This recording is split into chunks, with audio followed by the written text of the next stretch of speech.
સમાચાર સુરતથી પ્રાપ્ત થયા છે તો સુરત ખાતે ટ્રાફિક અવેરનેસ કાર્યક્રમનું આયોજન કરવામાં આવ્યું હતું તો ટ્રાફિક સિગ્નલ અવેરનેસ કાર્યક્રમ યોજાયો હતો જેમાં ટ્રાફિક રિજિયન 1 દ્વારા આ કાર્યક્રમનું આયોજન કરવામાં આવ્યું હતું ટ્રાફિક સિગ્નલ લાઇટની સમજ આપવા આ પ્રોગ્રામનું આયોજન કરવામાં આવ્યું કાર્યક્રમ યોજાયો હતો વૈશાલી 4 રસ્તા પાસે ટ્રાફિક પોલીસની ડ્રાઈવ યોજાઈ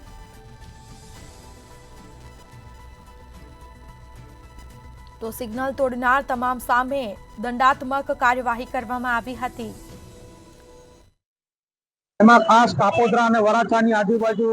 ડાયમંડની ઘણી બધી ફેક્ટરીઓ આવેલી છે જેના લીધે અહીંયા ટ્રાફિકનું જે ડેન્સિટી છે ખૂબ ઊંચી છે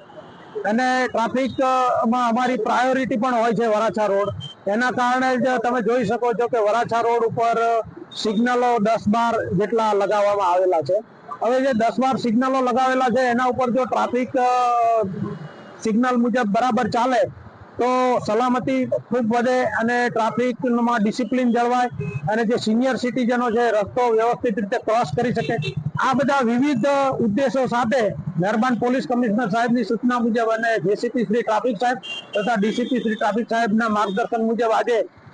સિગ્નલો માટેનું ખાસ અમે ડ્રાઈવનું આયોજન કરવામાં આવેલું છે એમાં અમે રિજિયનના તમામ પીઆઈ પીએસઆઈ અને હેડ કોન્સ્ટેબલ લેવલના એલઆર લેવલના તમામ અધિકારીઓને અહીંયા રોડ ઉપર ઉતારેલા છે કે જેથી કરીને એક લોકોને મેસેજ મળે કે હવે ચુસ્તપણે સિગ્નલોનું પાલન કરવું અને સલામત ડ્રાઈવ કરવી અને બીજા લોકોને પણ સલામત રીતે રોડ ઉપર ચાલવા વાળા માણસોની પણ સલામતી વધે એ વિવિધ ઉદ્દેશો સાથે અમે ડ્રાઈવનું આયોજન કરેલું છે।